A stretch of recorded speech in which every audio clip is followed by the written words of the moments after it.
fala assim: olha, você vai ser rei. Aí, isso é muito pregado, isso é muito ensinado, né? E nós ficamos naquele imaginário de que Davi, ele foi aquele jovem que trabalhava e era injustiçado na casa de Jessé, mas a Bíblia vai nos dizer que a vida dele não foi só de promessas. Ele reinou sim, mas o seu reinado não foi só bênçãos. Para ele chegar até a promessa do Senhor, teve batalhas, teve dificuldades, teve perseguições, teve provações, e em todas essas provações, Davi permaneceu fiel à promessa que ele recebeu do Senhor.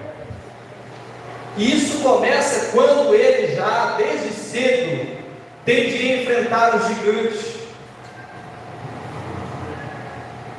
teve de enfrentar o leão, o urso, e como já não bastasse, ele teve de enfrentar os inimigos. Agora se levanta o rei da sua própria nação contra ele, alguém que era para apoiá-lo, para estar do lado dele, ele foi perseguido dentro da sua própria nação. O seu maior inimigo não era nem os filisteus, era Saul, que queria a sua cabeça. Só para nós entendermos que Davi sentou na cadeira de rei, mas ele não chegou lá inexperiente, ele não chegou lá de paraquedas, ele chegou lá, mas antes ele passou por um processo.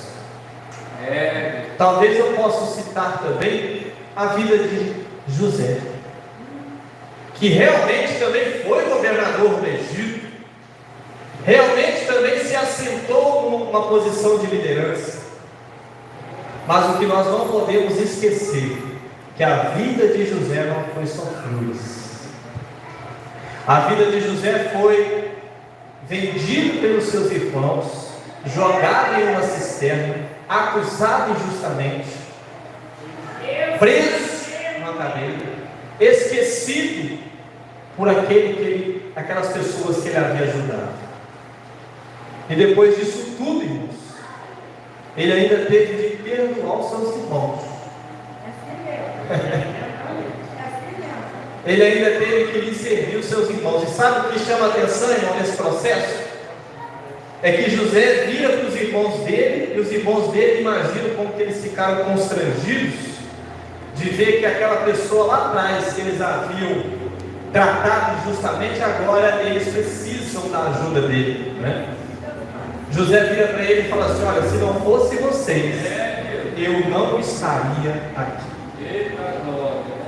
Se vocês não tivessem me vendido, se vocês não tivessem feito o que vocês fizeram, a promessa de Deus, ela não teria se cumprido na minha vida. Ou seja, José estava dizendo para os seus irmãos: vocês foram um instrumento de Deus na minha vida, porque eu precisava passar pelo que eu passei.